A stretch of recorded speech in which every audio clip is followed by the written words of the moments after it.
আগের ব্লগে শেয়ার করেছি যে আমরা দিলাং থেকে তাওয়াং যাওয়ার পথে কিছু কিছু সাইট সিন দেখেছি। তো আফটার দ্য বুদ্ধ মনস্ট্রি আমরা গেছিলাম শিলালেক। শিলালেকে প্রচণ্ড ঠান্ডা ছিল আর গুড়ি গুড়ি করে বৃষ্টিও পড়ছিল, তার জন্য জ্যাকেট গায়ে দিতে হয়েছিল। আর চারদিকে সিনটা জাস্ট অসাধারণ ছিল। আর এটা হচ্ছে শিলালেক। লেকটা ছোট বাট আমার খুব ভালো লেগেছে।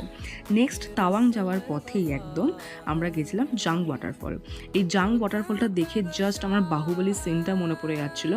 মানে পুরো ওয়াটারফলটা মনে হচ্ছে পুরো সিনেমার মতো চোখে ভাসছে। বাট ওয়াটারফলে নামতে আমাদের খুব ভালো লেগেছে, কিন্তু ওঠার সময় ভাই সাহ পুরো জীবন মনে হচ্ছিল এক্ষুনি এখানেই আমরা মরে যাবো। এরপর আমরা তাওয়াং চলে যাচ্ছিলাম, বাট তাওয়াং যেতে যেতে আমাদের অনেকটা রাত হয়ে গেছে বলে আর ভিডিও কোনো শ্যুট করা and this is a day 1 in Tawang. এবার তাওয়াংয়ে কী কী সাইট সিন দেখবো সেগুলি শেয়ার করব। তো আমরা ফার্স্ট দিন গেছিলাম মাধুরী লেকে। মাধুরী লেক যাওয়ার পথে এই সুন্দর জায়গাটা চোখে পড়লো, এখানে দাঁড়িয়ে কিছু ভিডিও আর ফটো তুলে নিলাম। নেক্সট আমরা চলে গেছিলাম মাধুরী লেক। মাধুরী লেক সবই সুন্দর, সিনারিও খুব সুন্দর, কিন্তু একটাই সমস্যা, ওখানকার গাড়িওয়ালা যারা আছে, যারা ট্যুরিস্ট নিজে, তারা একদম ডিসিপ্লিন জানে না, যেখানে খুশি পারছে গাড়ি পার্কিং করে দিচ্ছে।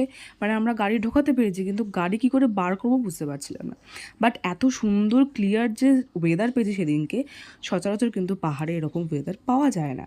আর ওই মাধুরী লেকে একটাই ক্যাফেটেরিয়া আছে যেখানে সব রকম খাবার পাওয়া যায়, আর প্রচুর লোক ওখানে গেছে ঘুরতে, সবাই খাচ্ছিলো, আমরা গেছিলাম ছোলে ভাটুরে। এরপর চলে যাচ্ছে আবার হোটেলের দিকে।